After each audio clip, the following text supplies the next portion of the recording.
All right, folks. So if you didn't know, we now will have independent special counsels, independent lawyers prosecuting servicemen instead of it being a military tribunal. The Judge Advocate General's office is no longer going to be prosecuting service members over major felony crimes like murder, assault. I can't say it on YouTube.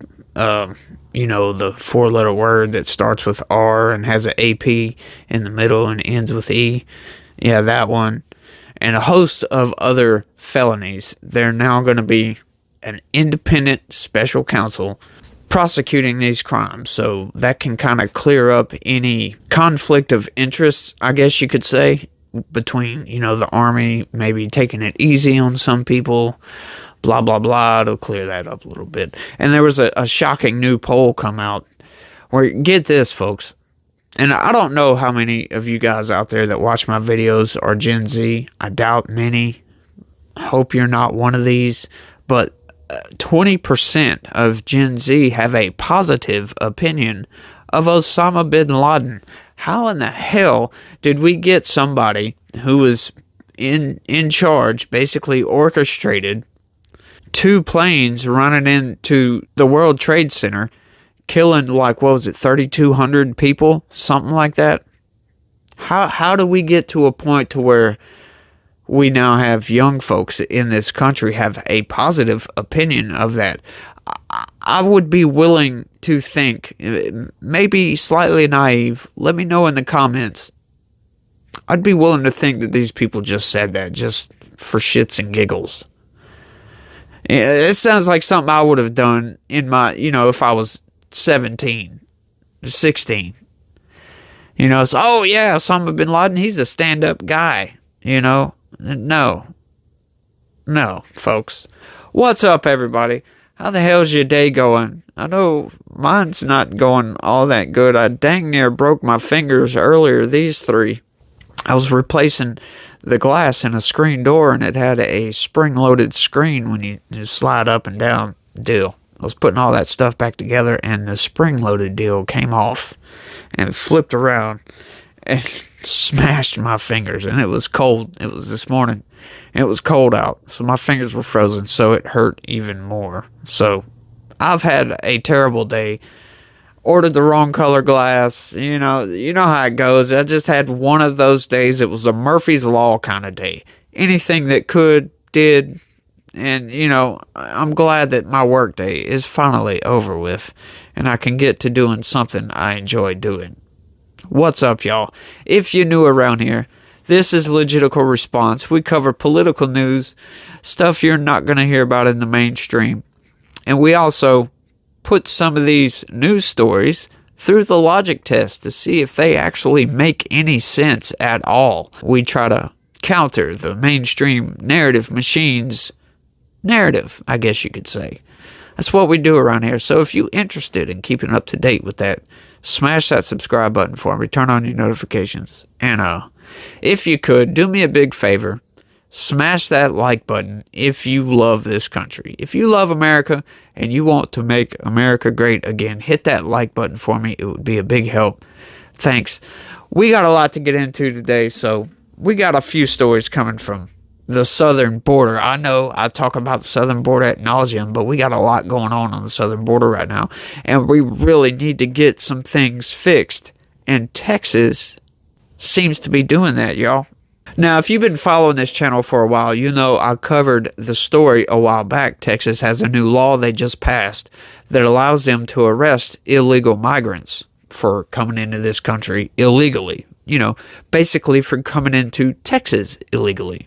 I don't live in Texas, but I'm a stone's throw away from the Texas state line right here in Louisiana. So we are pretty close to the border. Not super close. It's about a 6-hour drive. But they passed this law, and check this out, y'all. Texas has arrested thousands on trespassing charges at the border. Illegal crossings are still high. Yep, Eagle Pass. Before settling in New York City like thousands of other migrants this year, Abdul, a 32-year-old from West Africa, came across the southern border, took an unexpected detour. weeks in a remote Texas jail on local trespassing charges after crossing the U.S.-Mexico border. I spent a lot of hours without sleeping, sitting on the floor, said Abdul, a political activist who fled. I can't pronounce that.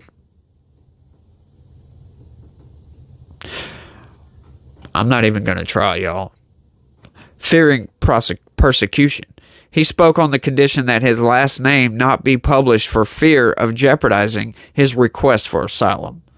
Starting in March, Texas will allow police to arrest migrants who enter the state illegally and give local judges the authority to order them out of the country. Thanks, somebody, for doing something. Thank you.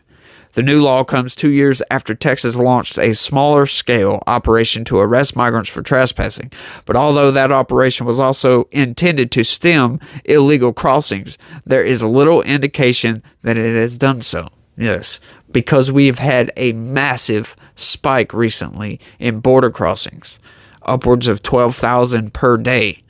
Yeah, it went from 10,000 now to 12,000 per day. And there is a large caravan on its way still, a massive caravan of like 10 or something thousand people. That's just nuts, folks. We've got to stop these people from coming in. It's destroying all kinds of stuff, and we'll get into that. The results raise questions about the impact arrests have on deterring immigration as Texas readies to give police even broader powers to apprehend migrants on charges of illegal entry. In responding to that, these illegal migrants don't know about this law. Shoot, I just learned about this law, and I live right next door. I imagine most of the population in Texas doesn't know about this law. There's probably cops that don't know about this law yet. Some people that don't follow the news because it hasn't been put in place yet. But so how the hell are you going to expect migrants to know about this? So that's what the mainstream narrative machine does, I guess. Civil rights organizations have already sued to stop the new law signed by Republican Governor Greg Abbott, calling it an unconstitutional overreach that encroaches on the U.S. government's immigration authority. Well, you know what? If they wouldn't come in illegally, right, they're trespassing on United States property, specifically on Texas property. Texas has its own rights. Texas was once its own country, if you didn't know. It was the Republic of Texas, and it was a little bit bigger than it is now. But I think states should have the right. If you have illegals trespassing in the country in this specific state, what is wrong with arresting these people and forcing them out? The federal government's not doing it. So you got to do something about it. You got to curb the illegal migration somehow. Joe Biden has flung the doors wide open and said, y'all come on in. Why the hell not? And it is destroying communities all over the place. And I'm going to get to that right now.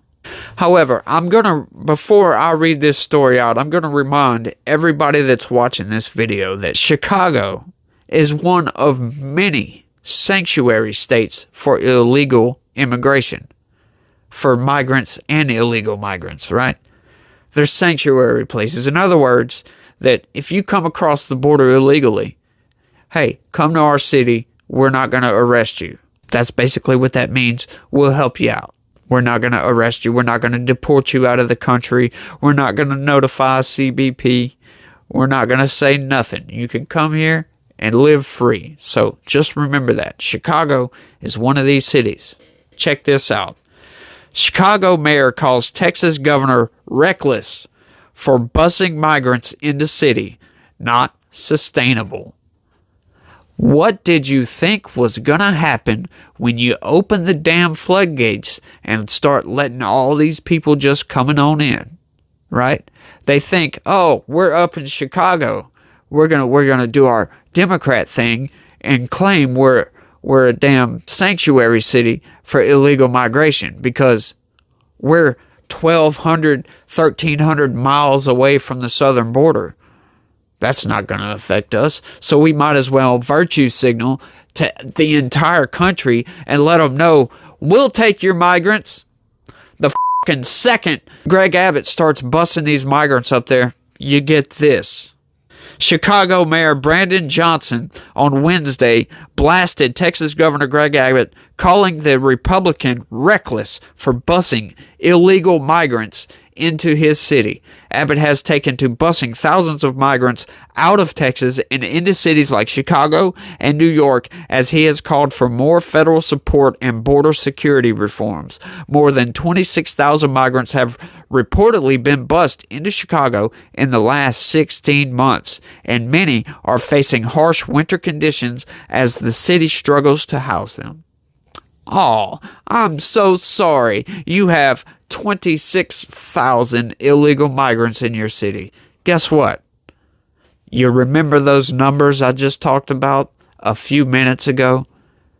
10 to 12,000 per day. And that has been going on for 3 years. You do the numbers, folks. You can give me all the sob stories about it's destroying your city all you want. What do you think it has done to Texas? What do you think it has done to Arizona? What do you think it has done to New Mexico? Of course, there's not a whole lot of beef.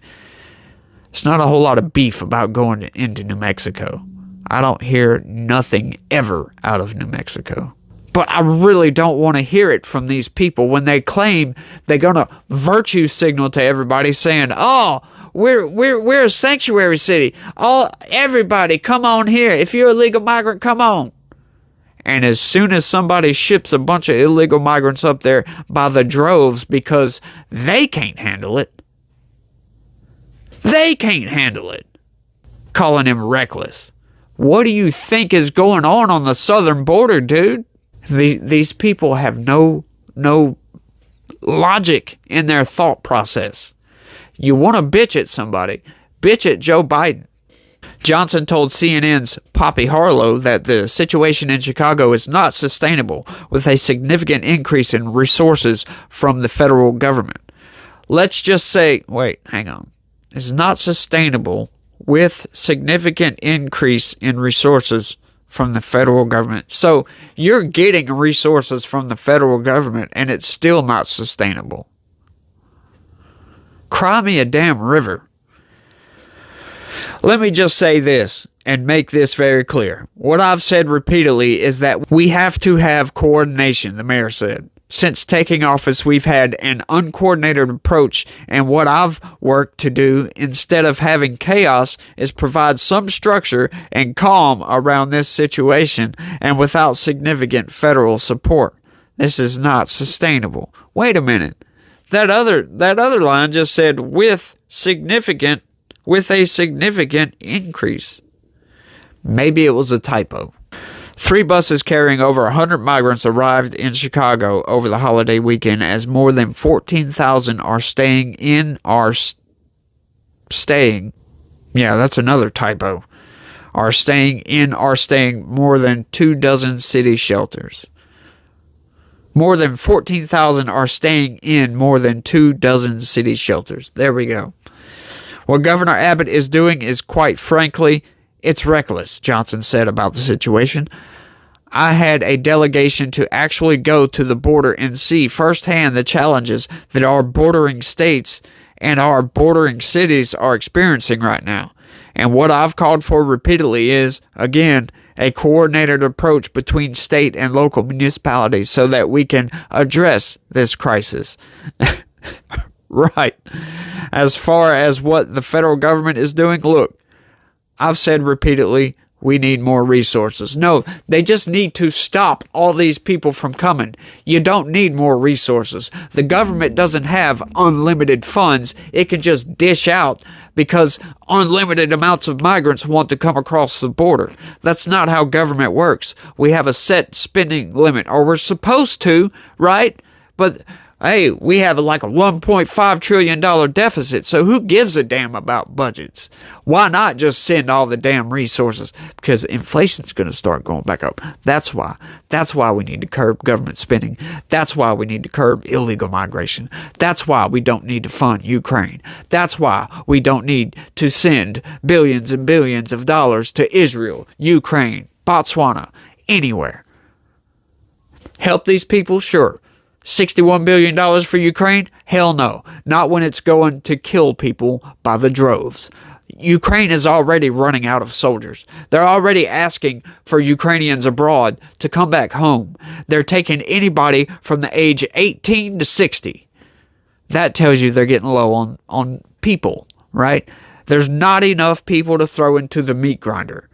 How horrifying is that concept? For a minute. Would you want to go back home? To go be just thrown right into the meat grinder? No. I'm sorry. That war needs to stop. The southern border needs to be secured. Facts. That's it. And that's all to that story, obviously. But something really needs to be done about this border. Joe Biden is absolutely doing nothing whatsoever. Alejandro Mayorkas, he'll go and sit in front of Congress and say, the border is secure. We're doing everything we can. I'm working so hard to blah, blah, blah, blah, blah. And it's nothing but crap. You look at the numbers. Just look at the numbers. 10 to 12,000 people a day at one location. That's not all the way across the border, no. That's at one location. Eagle Pass. That is insane, folks. That is truly insane. And that's all I got for this one, y'all. I want to thank everybody for watching. And like I said, if you're new around here and you like to stay up to date on what's going on with the government, smash that subscribe button for me. And I hope you would hit that like button for me. It sure would be a big help. I would really appreciate it. So, like I said, thanks for watching, y'all. And y'all try to have a better day than I had. I had a terrible day. But try to have a good rest of your day and be positive. Peace.